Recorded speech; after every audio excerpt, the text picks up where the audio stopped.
Queridos irmãos, que a graça e a paz do Senhor seja sobre a igreja. Quero convidá-los a abrirem a palavra de Deus no Evangelho de Mateus, capítulo 26.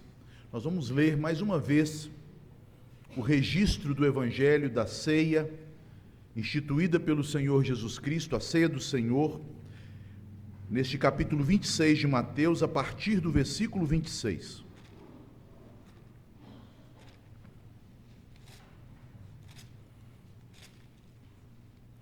Este já é o terceiro sermão sobre esta parte das Escrituras e nós temos falado sobre o significado da ceia. Na semana anterior falamos especificamente sobre o significado do pão e hoje nós vamos tratar do significado do cálice, da bênção e do vinho que está contido nele. Ouçam, amados irmãos, e acompanhem a leitura que farei do texto das Sagradas Escrituras. Diz assim: Enquanto comiam, tomou Jesus um pão e, abençoando-o, partiu e deu aos discípulos, dizendo: Tomai, comei, isto é o meu corpo.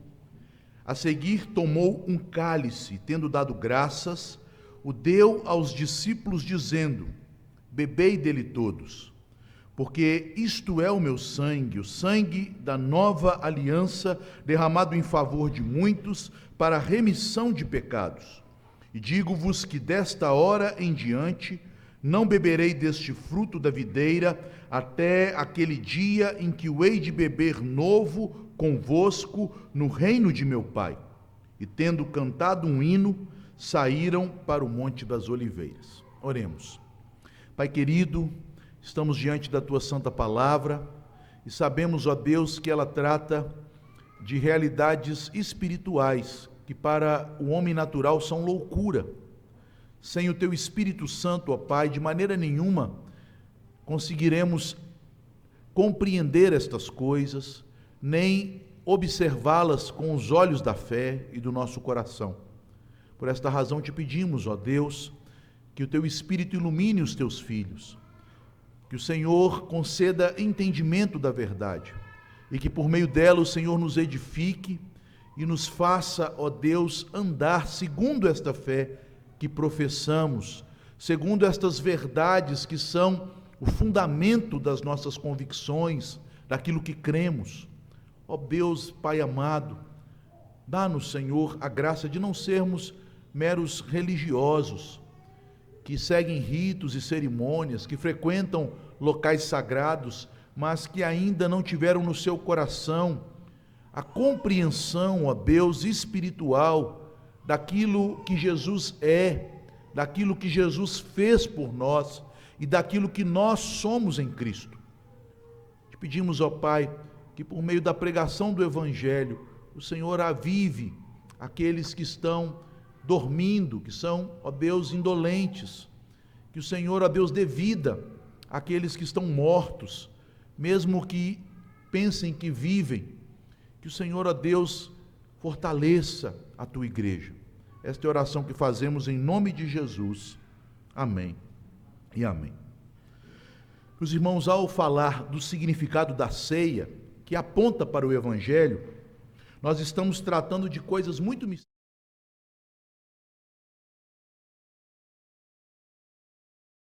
que existem nesta terra, porque estas coisas, meus amados, não podem ser conhecidas pelos nossos sentidos.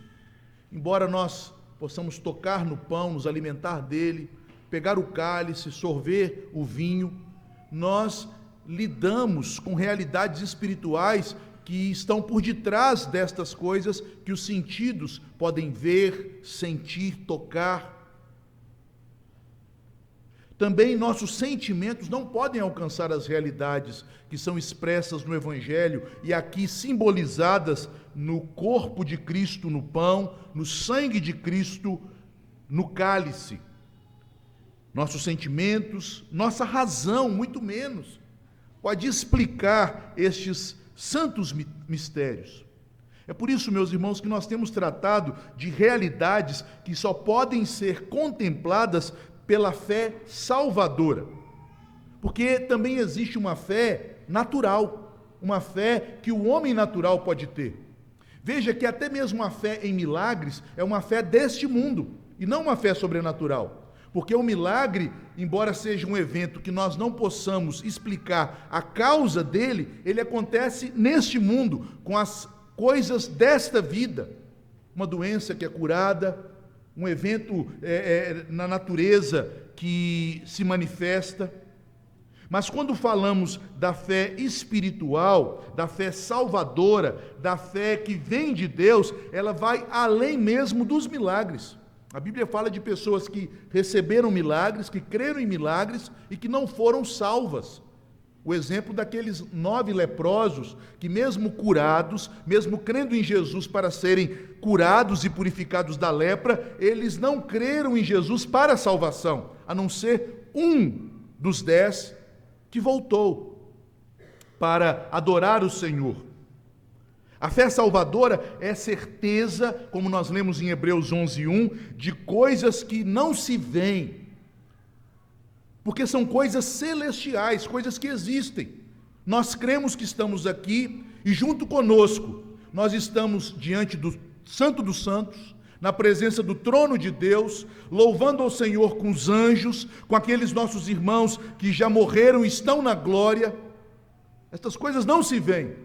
Nós cremos que Cristo está assentado no seu trono e nós nos aproximamos dele. Estas coisas não podem ser observadas sem a fé, não podem ser experimentadas sem a fé. Mas a fé também é certeza de fatos que se esperam, por promessas de Deus para a consumação de todas as coisas. Veja, nós esperamos a ressurreição do corpo. Nós esperamos que no dia em que morrermos, nossa alma estará com Cristo nos céus. Nós esperamos que este mundo seja restaurado em glória. Percebam, meus irmãos, estas coisas não podem ser experimentadas nem provadas pelos sentimentos, pela razão, pelos sentidos, nem pelas emoções. Sendo assim, para o homem natural, as coisas pertencentes à fé salvadora, a fé que é dom de Deus, são loucura. Não é isso que diz o apóstolo em 1 Coríntios, no capítulo 2, versículo 14, que as coisas do Espírito Santo, elas são loucura para o homem natural, porque elas são entendidas, elas se discernem espiritualmente. Assim como uma pessoa que se diz ser Napoleão ou que diz estar vendo coisas, são consideradas pessoas loucas, para aqueles que não têm a experiência da fé salvadora, nossa crença de que Cristo está assentado nos céus, de que Deus está no seu trono e nos recebe na sua presença, de que quando nós oramos, nós temos acesso aos santos dos santos pelo sangue de Cristo, de que o Espírito Santo habita em nós, de que nós estamos com Cristo nas regiões celestiais. Vejam, todas estas coisas, para quem não tem a fé, são loucura. É uma conversa de gente delirante, uma espécie, como descrevem os pensadores a respeito dos cristãos, uma espécie de delírio coletivo. E a ceia do Senhor, e o significado desta ceia é uma declaração sacramental de tudo aquilo que o crente crê e espera. Quando nós celebramos a ceia, nós estamos manifestando para o mundo aquilo que o mundo chama de loucura. Nós estamos dizendo, nós e Cristo somos um, eu me alimento de Cristo, eu sou um espírito com Ele. Nós e Cristo estamos de tal maneira unidos que eu tenho acesso aos céus pelo sangue dele. Meus irmãos, como alguém pode saber que aquele homem, Jesus, que há pessoas que creem até que ele não existiu, mas nós cremos que ele não apenas existiu, que ele é o Deus criador de todas as coisas, mas que em determinado momento da história, esse Deus único e criador se tornou como um de nós, se tornou uma pessoa.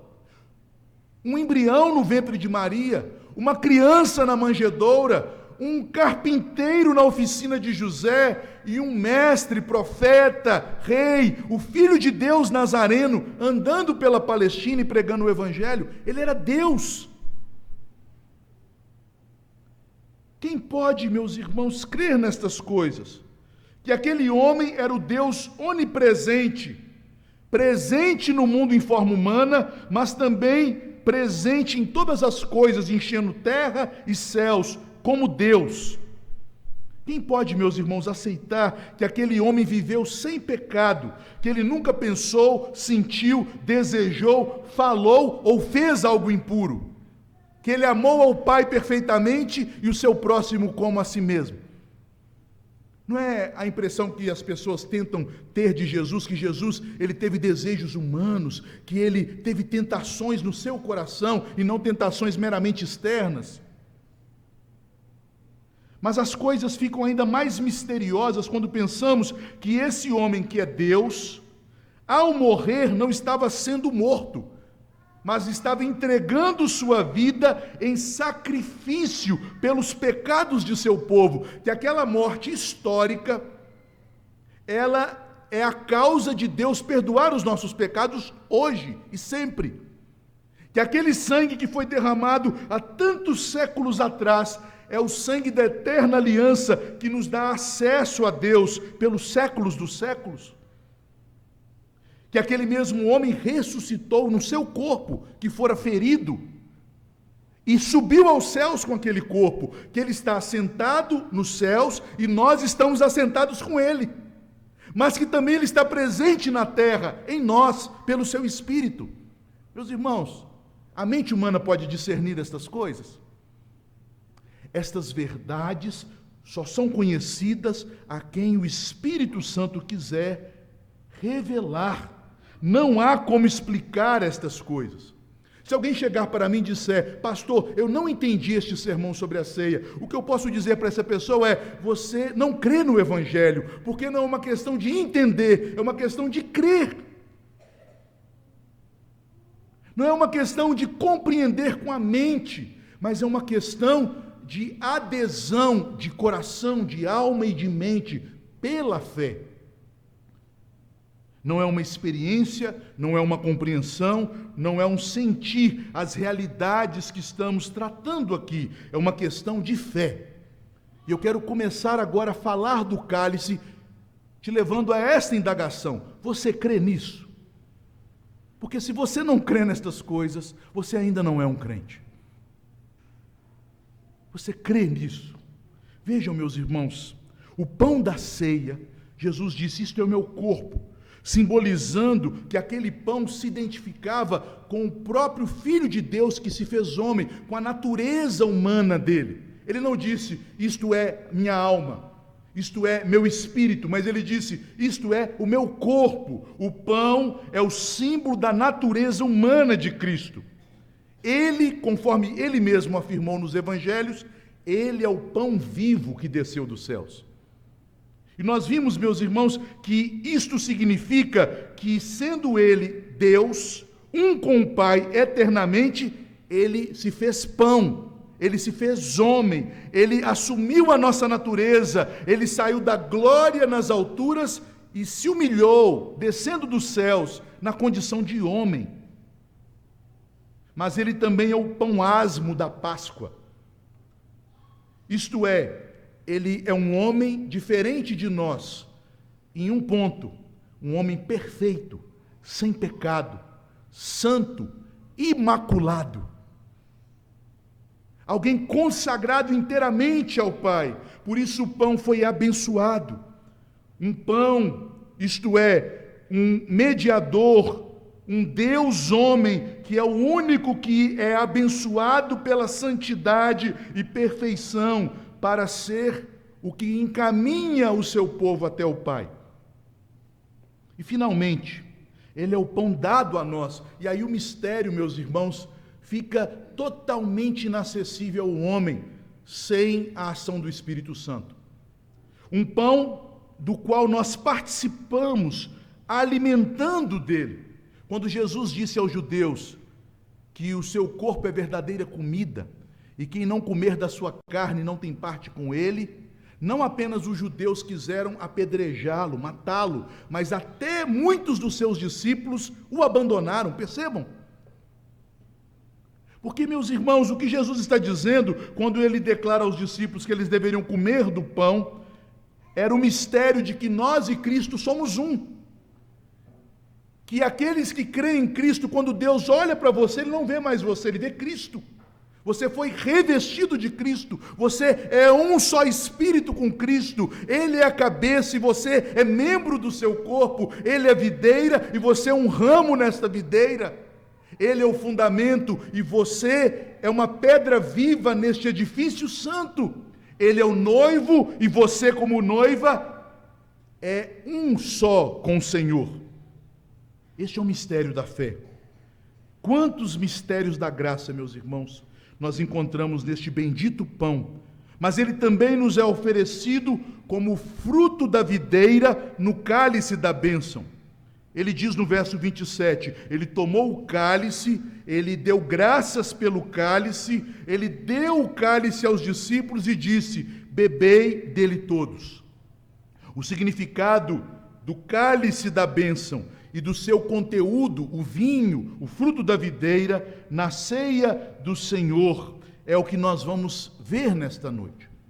Percebam, meus irmãos, que Jesus explica o significado no verso 28.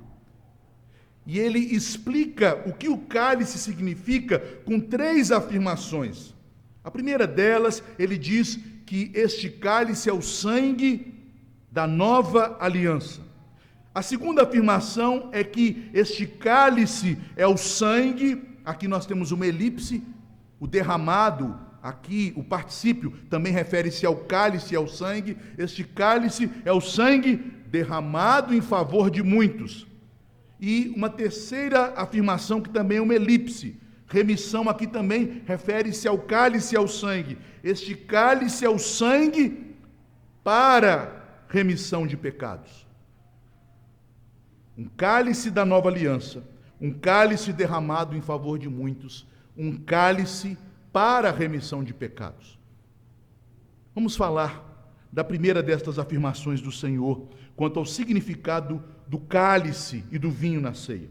Em primeiro lugar, o cálice e o vinho significam a ratificação da nova aliança. Amados irmãos, Deus não pode se relacionar conosco a não ser por alianças. Há uma distância tão grande entre o Criador e a criatura que nós não temos como acessar a Deus, a menos que Ele venha até nós. Em Isaías 45, verso 15, a Bíblia nos afirma que Deus é um Deus misterioso. Nenhum de nós pode chegar até Ele. O relacionamento entre o Senhor e as suas criaturas só pode acontecer da parte dele, pela iniciativa dele. E esta iniciativa de Deus para se relacionar com os homens, com os seres humanos que ele criou, a Bíblia chama de aliança. E a Bíblia nos fala de 2 alianças. Uma antes da queda, no paraíso. Outra após a queda, prometida a Adão, prometida a Noé, prometida a Abraão, Isaque e Jacó, Moisés e Davi, aos profetas e aos reis, mas ratificada na cruz. 2 alianças. A primeira aliança, que é chamada de pacto da graça, ou melhor, pacto de obras, é a aliança que Deus estabelece a maneira de relacionar-se com o homem. Deus dá ordens ao homem, Deus promete bênçãos e privilégios ao homem, e Deus dá uma ameaça como consequência da desobediência do homem, que é a morte. E nós sabemos que esta aliança, ou pacto de obras, foi firmada com Adão, mas Adão quebrou a aliança. Em Oséias 6,7 é declarado que Adão é um transgressor da aliança. E por causa disto, conforme está em Romanos 5, no versículo 11, todos nós nos tornamos, como filhos de Adão, transgressores da aliança. Todos nós estamos em aliança quebrada com Deus. Uma comunhão quebrada.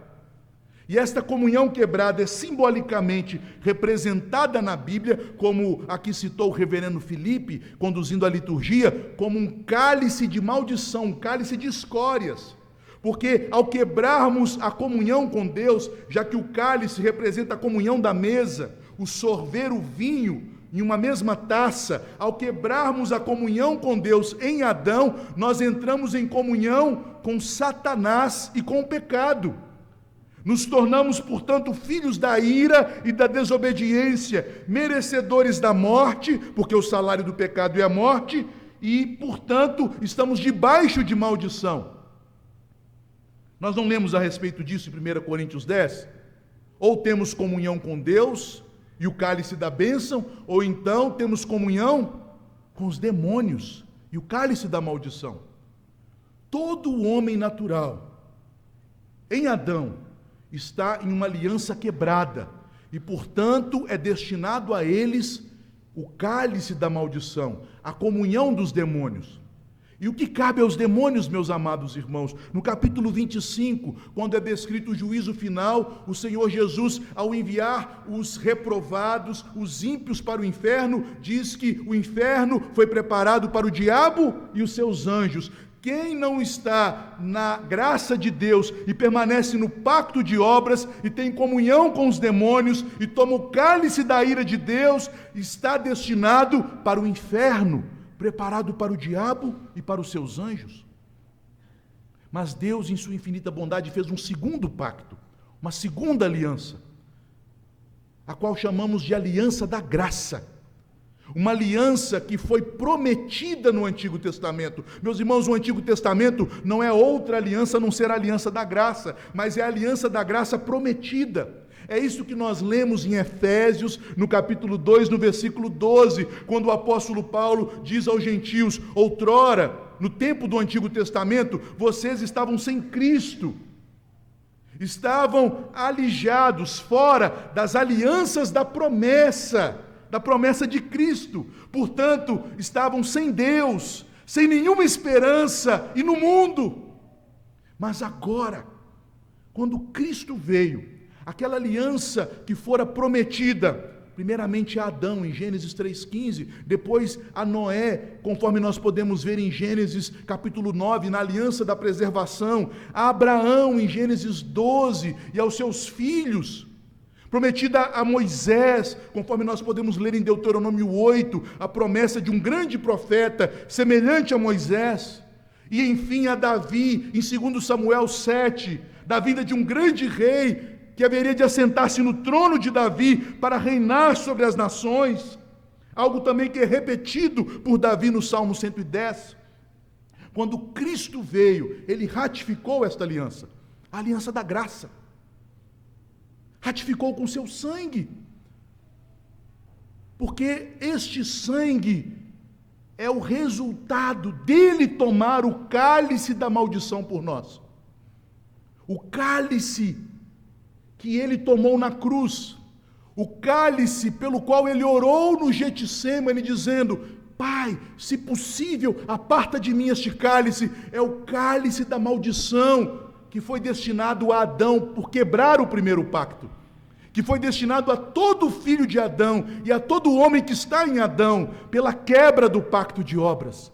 Mas Cristo sorveu, como alguns teólogos afirmam de uma maneira impressionante, que é um mistério para a nossa mente, que Jesus, ele sofreu de forma intensa as angústias do inferno na cruz. A ira de Deus foi derramada sobre ele na cruz. O cálice da maldição foi dado a ele, e o resultado dele ter sorvido até a última gota da maldição contra os nossos pecados foi que ele, pelo seu sangue, se tornou o cálice da bênção para nós. O meu sangue é o cálice da bênção que estabelece, que ratifica a nova aliança. A aliança no Antigo Testamento, de maneira simbólica, ela era ratificada pelo sangue de animais, mas aqueles animais não tinham poder de purificar os pecados, eles apenas tinham um papel didático e profético de apontarem para Cristo. Ele é o Cordeiro de Deus perfeito, que pelo seu sangue pode consagrar o santuário para que nós entremos na presença do Senhor. Ele é o sangue que, aspergido sobre o véu, faz com que o véu se rasgue de alto a baixo, para que tenhamos acesso ao Senhor. Esta é a nova aliança. Portanto, meus irmãos, o cálice da bênção aponta para o fato de que nós estamos na nova aliança. Nós temos comunhão com Deus pelo único e vivo caminho que foi aberto pelo sangue de Jesus, porque Ele é o caminho, Ele é a verdade e a vida. Mas Jesus diz algo mais, Ele diz que este cálice é o sangue derramado em favor de muitos. Meus irmãos, há não poucos reformados, calvinistas, que usam esta afirmação, e eu mesmo já usei para este propósito, uso esta afirmação para apoiar a doutrina da expiação limitada. Já ouviram? Olha, Jesus não morreu por todos, Ele morreu por muitos. Portanto, a obra de Cristo na cruz, a expiação dele foi limitada. Embora esta doutrina seja verdadeira, aqui a função do advérbio muitos não é apontar para uma expiação limitada, mas para uma obra abrangente. Porque com esta afirmação em relação ao cálice e ao vinho que representa o seu sangue, o que nós temos aqui como significado da ceia é que o vinho e o cálice significam a inauguração do reino de Deus, do reino dos céus. Meus amados irmãos, todos nós devemos nos lembrar que quando João Batista veio preparando o caminho para o Senhor Jesus, o foco, o cerne da pregação dele era: arrependei-vos, porque próximo está o reino de Deus, o reino dos céus. E quando Jesus também em seu ministério público pregava ao povo de Israel, ele pregava no mesmo teor. Ele dizia, você pode conferir no capítulo 4 do Evangelho de Mateus, ele dizia: arrependei-vos, porque próximo está o reino. Quando o reino foi inaugurado, quando o reino foi manifestado, quando este reino de Deus, este reino da graça de Deus foi trazido à terra, quando Cristo derramou o seu sangue. Eu quero te explicar como Cristo fez isso. Embora Deus reine nos céus, o reinado de Deus, soberano e glorioso por causa do pecado, era um reino de ira e de justiça. Porque como um juiz bom e justo, o que ele deveria fazer para conosco era nos punir, era nos dar o salário do nosso pecado, que é a condenação. Mas como Deus fez uma aliança da promessa, prometendo a graça por meio do mediador, que era o seu próprio Filho, que ele enviou ao mundo, Deus, ele preparou uma maneira de inaugurar um reino de graça, um reino de reconciliação, um reino de restauração através do Filho. Tendo em vista, meus irmãos, que com o pecado todos os homens se tornaram súditos de Satanás. Não é isso que nós lemos em Efésios, no capítulo 2, dos versos 1 a 3? Que Ele nos deu vida quando nós estávamos mortos em nossos delitos e pecados, e quando estávamos nestas condições, nós andávamos segundo o curso deste mundo, segundo o principado da potestade do ar, daquele que agora atua nos filhos da desobediência, segundo as inclinações da nossa carne. Satanás e os seus anjos, seus principados e potestades governavam as nações. Em Apocalipse 12, isto é bem descrito. E ali, na visão de João, em Apocalipse 12, quando o filho varão da mulher sobe até os céus, Satanás então perde o seu poder de estar nos céus para acusar o pequenino povo de Deus, os poucos que aguardavam a vinda do Messias, os piedosos em Israel. Mas principalmente, ele perde o poder de ser o enganador das nações. Meus irmãos, nós cremos que o milênio já foi instaurado com o sangue da cruz. E o milênio é o período onde Cristo reina sobre as nações, o período em que o reino da graça avança pela pregação do Evangelho, apesar de objeções, o período em que Satanás não tem mais o poder de enganar os povos para que eles não sirvam a Jesus. Então, quando Jesus disse que este sangue é o sangue derramado em favor de muitos, ele está se referindo àqueles muitos que foram comprados pelo seu sangue. Aquela multidão de pessoas redimidas, que tiveram suas vestiduras lavadas com seu sangue, que são originados de povos, nações, línguas e raças, de todas as tribos da terra, cumprindo a promessa que foi feita a Abraão, quando o pacto da graça foi revelado a Abraão em Gênesis 12:3. Abraão, em ti, na semente que procederá de ti, no teu descendente, serão abençoadas todas as famílias da terra. Estes são os muitos, aqueles que estão sendo alcançados pelo Evangelho. Foi o sangue que manifestou o reino. Porque foi na cruz, quando Cristo derramou o seu sangue, que ele cravou na cruz o escrito de dívida que era contra nós. Satanás não pode mais nos acusar. Foi na cruz que o Senhor expôs Satanás e todos os principados e potestades à vergonha e ao vexame. Na cruz, muitos eleitos de Deus, de todos os povos, tiveram a garantia de que serão comprados, porque ali o preço foi pago, de que serão alvejados no sangue, porque ali o sacrifício que nos traz a paz foi realizado. Então percebam, meus irmãos, os mistérios que temos neste cálice, porque ele é um cálice de graça.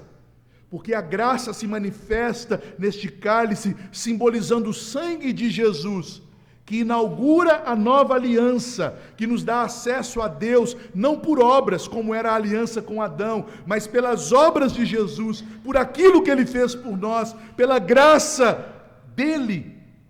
E nesta nova aliança não ingressam apenas os descendentes de Abraão segundo a carne, somente um pequeno povo, somente poucos judeus, mas pela obra dele, o seu reino se estende a todos os povos da terra.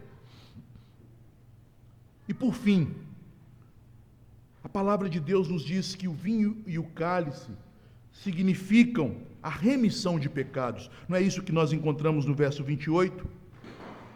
Isto é o meu sangue, o sangue da nova aliança, o sangue derramado em favor de muitos, o sangue para a remissão de pecados. O vinho e o cálice, então, apontam para a reconciliação do homem com Deus. Como podemos nos reconciliar com Deus? Sendo Ele um Deus justo, que tem que julgar os pecados, que não pode deixar o culpado impune, que não pode deixar que nenhuma impureza adentre a sua presença. Não foi isso que ele revelou ao profeta Isaías e comunicou ao povo de Israel quando disse: são os vossos pecados, ó Israel, que fazem separação entre ti e o Senhor. Nossos pecados nos separam de Deus. Na verdade, os nossos pecados nos aproximam da ira de Deus, do juízo de Deus, do castigo de Deus. No entanto, meus irmãos, o escrito, como eu disse, o escrito de dívida, que era contra nós, composto de mandamentos e ordenanças, que nos tornavam malditos pela desobediência de Adão e pela nossa própria desobediência, Jesus o cravou na cruz. Jesus o cumpriu e o cobriu com o seu sangue. A remissão é uma palavra que significa um preço que é pago. Ela tem o mesmo sentido de redenção. Jesus, como redentor, ele nos resgata ao pagar o preço que é devido por nossa alma. E qual é o preço que você daria pela sua vida? Se você tiver um filho doente, uma pessoa que você ama doente, ou se você mesmo estiver numa condição em que não há esperança e um tratamento te é oferecido, você daria tudo o que você tem pela sua vida? Pela vida de quem você ama? Mas, meus irmãos, sua vida vale muito mais do que dinheiro. Sua vida vale muito mais do que ouro e pedras preciosas. Vida se compra com vida. Vida só pode ser comprada com vida. E para que nós tivéssemos vida, para que houvesse a remissão dos pecados, para que a ira de Deus fosse satisfeita, para que o salário do pecado fosse pago, para que a nossa culpa fosse finalmente coberta e nenhuma condenação esteja mais sobre nós, foi necessário que Cristo morresse. Foi necessário o sangue derramado. A morte de Cristo é o preço pela sua vida. A morte do Filho de Deus é a prova do amor de Deus para comprar, para adquirir a sua vida. Quantas vezes as Escrituras nos afirmam esta verdade? Podemos ler isso em Romanos 5:8. Podemos ler esta afirmação em 1 Pedro, no capítulo 1, nos versículos 18 e 19. Podemos ouvir estas verdades no versículo tão conhecido e apreciado por todos nós, em João 3,16. Cristo veio ao mundo e deu sua vida na cruz para que os pecados fossem pagos. Meus irmãos, como podemos aplicar isto que é o Evangelho? Em primeiro lugar, você só pode ter acesso a estas coisas pela fé. Sua mente pode até, de certa maneira, compreender estas doutrinas, mas a experiência com elas, a vivência delas, o saber que você faz parte de Jesus, que você tem comunhão com Deus, de que você está em uma nova aliança com Deus, de que no momento de sua morte você não está sendo condenado, mas está sendo promovido aos céus. As convicções que mudam o coração e mudam as suas atitudes em relação a esta vida só podem vir de uma fé verdadeira. Portanto, se você ainda não tem esta fé, se você está apenas convencido de doutrinas, como se fossem filosofias de homens, se você está afeito ao Evangelho, buscando um milagre, ou então buscando algum conforto para a sua alma neste mundo que tem tantos dissabores, peça a Deus que te dê o Espírito Santo, e que pelo Espírito Santo Ele te conceda fé, para entender de fato quem é Jesus, e o que Ele fez por você, para que você entenda que Ele é o Filho de Deus, para que você compreenda e receba em seu coração os benefícios do sangue dEle, que foi derramado em seu lugar. Em segundo lugar, meus amados irmãos, além de precisarmos da fé para penetrarmos nestes mistérios, para adentrarmos nestas coisas, nós que cremos, podemos ter um coração livre de preocupações e ansiedades com o nosso pecado. Nossos pecados não mais nos separam de Deus, porque nós fomos reconciliados pelo sangue. E eu não estou dizendo isso para você viver no pecado, porque se você pecar pertencendo a Deus, você estará despertando o ciúme daquele que é seu dono, mas os seus pecados não te separam mais de Deus. Não é a sua vida cristã que te dá acesso a Deus, é o sangue de Cristo. Não é o que você faz durante a semana que te torna alguém mais espiritual para prestar um culto a Deus no domingo. Não, é o sangue de Cristo. Não é a intensidade, o fervor das suas orações que te fazem chegar até os céus, no trono de Deus, para que Ele ouça as suas orações, para que Ele te responda, para que Ele te console. Não, meu irmão, tudo isso vem do sangue de Cristo. Não confie em você, porque você é falho. Confie naquele que não é falho. Confie no sangue de Cristo. Foi este sangue que te reconciliou. Foi este sangue que te salvou. Foi este sangue que te purificou. E por meio deste sangue, Deus já te vê puro. Deus já te vê sem culpa. Deus já te vê sem condenação. Meus amados irmãos, eu já disse isto aqui em outras oportunidades, mas eu sei que isso é sempre importante ser dito. Deus não nos acusa. Quem acusa nossa consciência é Satanás. Ele é o acusador. O Espírito Santo nos convence, mas não nos acusa. Porque toda acusação que era devida aos nossos pecados foi paga na cruz. E Deus não cobra uma dívida duas vezes. Sua dívida já foi cobrada. Sua dívida já foi paga. É o sangue. E por fim, pastor, então nossos pecados que tanto nos perturbam, que tanto afligem a nossa alma e também afligem a minha. Meus irmãos, eu sei que nós como crentes nos afligimos com os nossos pecados. Nós sabemos, nós cremos que o sangue de Jesus nos purifica. Nós sabemos e nós cremos que pelo sangue de Jesus, Deus nos ouve, nos ama, nos dá acesso aos céus. Nós sabemos que pelo sangue de Jesus, nós, no dia da nossa morte, entraremos na presença do Senhor, e no dia da vinda do Senhor, nós ressuscitaremos pelos méritos deste sangue. Mas ainda nos afligimos com os nossos pecados. O que o sangue de Cristo tem a ver com isto? Meus amados irmãos, nós participamos da vida de Cristo.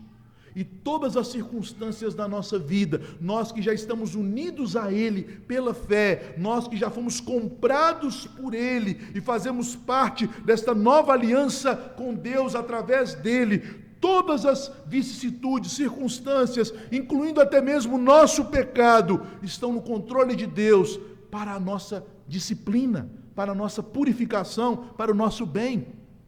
Vocês notaram um texto que nós lemos a respeito da ceia em 1 Coríntios capítulo 10, que o apóstolo Paulo não diz que aqueles irmãos, ao tomarem do cálice dos demônios, têm comunhão com os demônios? Ele não diz isso.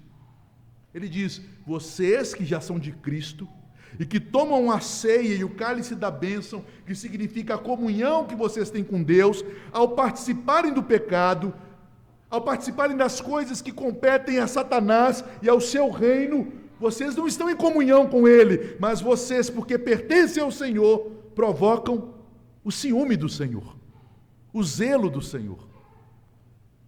Deus não abandona filhos, mas Deus corrige filhos.